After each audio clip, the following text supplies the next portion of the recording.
Құрметті жерлестер, мына елімізде төтенше жағдай орын алған білесіздер. Сол себептен қазіргі мына қиын қыстау заманда көптеген азаматтар өздерінің жаңағы жомарттығын көрсетіп осындай садақа жасап жатыр. Енді садақаның екі түрі бар.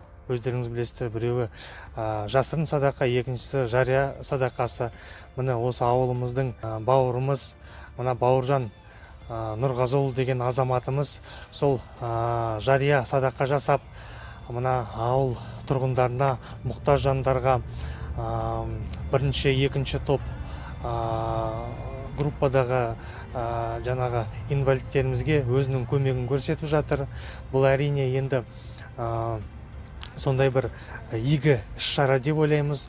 Бұл енді әрине мақтану емес, бұл басқа мына жақсылық жасап жарысуға шақырған бір іс-шара деп айтуға болады.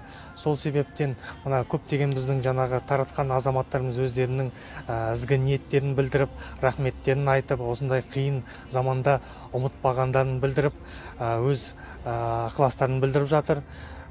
Енді бауырымызға тек қана мына барша ауыл тұрғындарынан туған жеріңе туың тік деп демекші, осындай үлкен шара ұйымдастырғанда өзіміздің әкімдік тарапынан, ауыл тарапынан, мына таратылған жаңағы аға апаларымыздың атымыздан үлкен алғысымызды білдіреміз. Үлкен рахмет.